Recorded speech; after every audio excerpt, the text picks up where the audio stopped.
Okay, I just finished Ladies First and I have some thoughts. So let's jump right in. Welcome to the channel. This is Stop the Scrolling, where we are all about how do I stop scrolling on a Friday night, on a Saturday night, or even on a weeknight. We've all been there, right? You spend 30 minutes, 45 minutes, an entire hour, and by the time you look up, oh, I'm just going to go to bed. So the movie that we're talking about today is Ladies First. This stars Sacha Baron Cohen and Rosamund Pike. I like both of these actors. I am a Sacha Baron Cohen fan. I'm a big fan of Borat. I couldn't really do Bruno. It just felt like a bit too out there for me. But overall, I would say Sacha Baron Cohen has done well over the arc of his career, and this movie lands with that. Rosamund Pike, if maybe you like her too, she is one who go watch her in Gillian Flynn's Gone Girl. I love her in that movie. Read the book, watch the film, or just watch the film because at the end of the day, that one too, it deserves some attention, if you will. So, Ladies First is a remake of a 1980s movie, and what I like about it too is that it doesn't take itself too seriously. It's a comedy from beginning to end. It's a nice little rom-com. And your target audience is going to be, hey, someone who is just like, I got a Friday night, I got a cocktail in my hand, I just want to laugh a little bit. Or if you've got a romantic evening planned, maybe you got some friends coming over, you guys are enjoying some cocktails, some drinks, different things like that. You've got a very strong supporting cast. You've got Charles Dance, who, if you are like me and you grew up in the 80s and 90s, he was in the Golden Child with Eddie Murphy. The guy was also in Game of Thrones. Charles Dance, I'm convinced, is some kind of vampire. This guy has not aged since 1986. Go look at The Golden Child, go look at Game of Thrones, and go look at him now in this film, and you will just be blown away. You've got others, including Emily Mortimer. I know she's done a lot of different supporting roles. There's Tom Davis, comedian, and then there's also Fiona Shaw. If you've seen the Harry Potter series, she's a lady that plays Harry's aunt in there as well.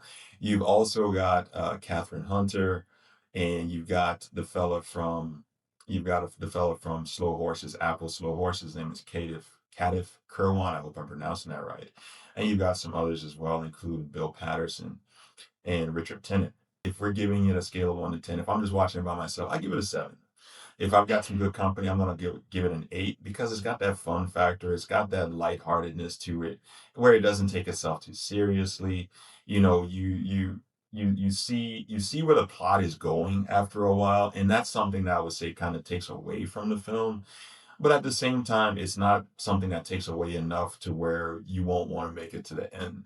Just the chemistry between Baron Cohen and Pike, I think, is really well done without feeling over the top. So my favorite scenes, I would say there's one where Sacha Baron Cohen does a piano solo and he plays this song that we all grew up with, we all love.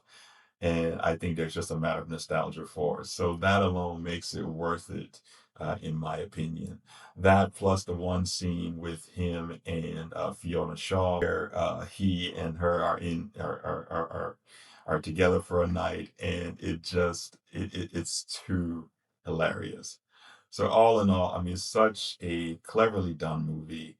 The shooting, the filming, the photography is beautiful. You know, it's breathtaking, especially in those opening scenes and whatnot on the water. It's a funny rom-com. It's a great rom-com. It's sexy. It doesn't take itself too seriously. Yeah, you start to see where some of the cracks are from the standpoint of you see certain elements coming before they even happen, but it doesn't take away from what this movie does, and that is just delivers a funny romantic evening for you and your loved one, or just a funny good feel evening for yourself on that Friday or Saturday night. If we're talking about stop the scroll worthy, I would say yes. This is one that I would stop the scroll for and take a look at.